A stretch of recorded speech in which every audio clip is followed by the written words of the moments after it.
como eu economizei mais de 50 milhões com recuperação tributária e planejamento tributário aqui no Brasil para uma só empresa. Nesse caso que eu analisei individualmente, o cliente, uma multinacional, tem uma subsidiária integral no Brasil e operava no Brasil com comércio e indústria. No business dele, ou seja, no negócio dele, ele tinha uma carga tributária muito elevada, o que a gente chama em inglês de effective tax rate, carga tributária efetiva. Ou seja, no final das contas, somando todos os tributos, todo o faturamento, todas as despesas, o líquido de tributo que era pago era uma carga tributária muito elevada, ou seja, acima de 40%. E o cliente trouxe o seguinte problema: eu preciso reduzir essa carga tributária efetiva porque em outros países, globalmente, eu pago menos de 40%. Então, qual que a gente teve que fazer? Verificar hipóteses, oportunidades de planejamento tributário, de redução de carga tributária. O primeiro delas é, procedimentalmente, verificar nos últimos 5 anos os pagamentos de tributos. Tributos federais, estaduais e municipais, claro. E todos esses pagamentos ver se, primeiro, o pagamento de tributo, o recolhimento estava correto, com base na legislação e na jurisprudência atualizada, administrativa e judicial, para cada tributo, para cada tipo de operação. E se não estivesse, parar de recolher mais da base de cálculo e recolher menos. Verificar se as alíquotas estavam corretas. Verificar se tinha algum regime de incentivo fiscal aplicado para aquele cliente. Se poderia fazer jus de lá para frente ou se estava fazendo jus, mas não estava computando. Então, para trás, a gente faz uma revisão da base de cálculo, revisão de alíquota e revisão de creditamento. O que o cliente pode tomar como crédito de insumo de PIS e COFINS? Era uma empresa no lucro real. Então, o regime de PIS e COFINS, de recolhimento, era um regime não cumulativo. Ou seja, tudo que ele compra de insumo, de gasto,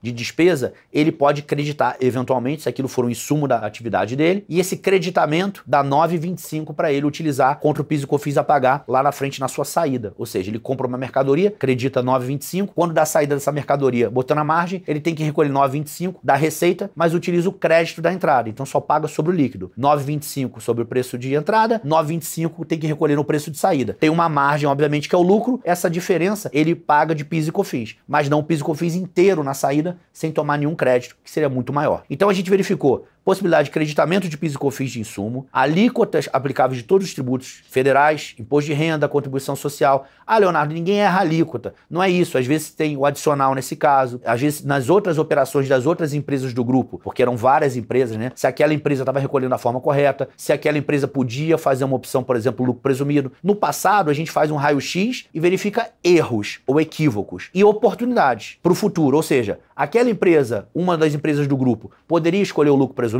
É mais vantajoso escolher o lucro presumido em relação à margem bruta comparada com o lucro real? Aquelas operações deveriam ser feitas daquela forma, como prestação de serviço, ou poderiam ser transferidas para implementar uma prestação de serviço com fornecimento de mercadoria? Eu posso trocar, talvez, o tipo de operação para uma prestação de serviço, ou eu tenho que manter a prestação de serviço atrelada ao fornecimento de mercadoria? Existe alguma margem ali para ir para o município e colocar o estabelecimento prestador efetivo lá para reduzir a alíquota de ISS? Em relação ao ICMS, tem algum estado que tinha um incentivo fiscal? Eu estou acreditando na forma correta? Existe alguma redução de base de cálculo possível para aquela operação? Para fins do IPI, porque também era uma indústria, eu tenho a condição de aplicar uma alíquota de IPI menor com base na tabela de IPI? Eu estou aplicando da forma correta a classificação no código NCM daquela mercadoria? Ou aquela mercadoria, na verdade, aquele produto, ele tem uma outra classificação, ele poderia ter outra classificação se eu mudar um pouco a composição? Às vezes é um produto casado, são produtos unificados que eu posso transformá-los e deixar em produtos diferentes, com NCM diferente, portanto com alíquotas de IPI diferentes. Eu tenho importação do exterior, se eu tenho importação do exterior, eu aplico o imposto de renda, o imposto de importação da forma correta? Eu tenho algum regime aduaneiro especial que eu posso utilizar? Uma admissão temporária, um drawback? Eu posso utilizar o entreposto aduaneiro para diferir o pagamento desse tributo? Tudo isso foi olhado para o passado e tudo para o futuro. Para o futuro foi, posso fazer uma operação societária para melhorar a eficiência? Posso verificar onde o tipo de empresa tem que ter mais as despesas administrativas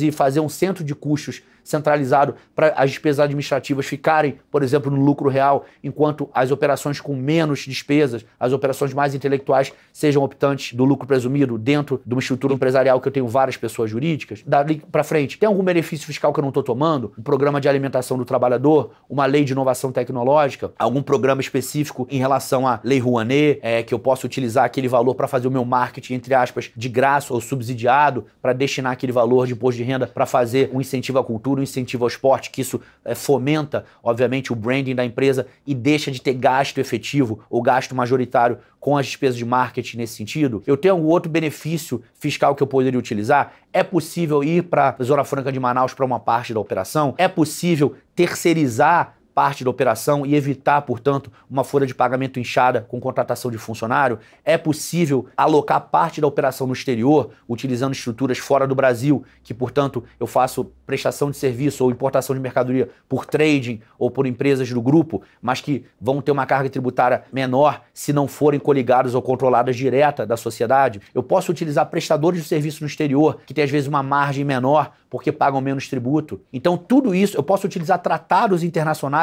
nas operações internacionais de importação e exportação de serviços, royalties, por exemplo. Eu posso transformar a operação dessa pessoa jurídica numa operação mais intelectual, ou seja, utilizando mais royalties, direitos, em vez de bens e serviços? Ou seja, será que uma empresa que faz treinamento de educação, ela não tem dentro dela serviço, mas também tem a parte intelectual de direitos autorais e royalties sobre a propriedade intelectual que é criada desses materiais e, portanto, segmentar uma empresa com royalties e direitos, segmentar uma empresa com prestação de serviço, segmentar uma empresa com fornecimento de mercadoria, que seriam os cadernos, os materiais, etc. Eu não posso digitalizar essa economia e aí ter um pouco de vantagem em relação a ter menos custos e menos gastos se essa empresa está no lucro presumido, não toma crédito dos insumos? Tudo isso foi feito. E no final das contas, tivemos 20 milhões de recuperação no primeiro ano e no longo prazo isso poderia chegar, e certamente chegou, a praticamente mais de dezenas de milhões, podendo chegar no prazo de 10 anos corridos aí, certamente em 50 milhões de reais de recuperação de crédito tributário e de economia tributária para o grupo. Então é isso aí, pessoal. Se vocês gostaram do conteúdo, se inscrevam aqui no canal, sigam a gente e fiquem ligados para mais conteúdo de qualidade, planejamento tributário e economia fiscal no Brasil.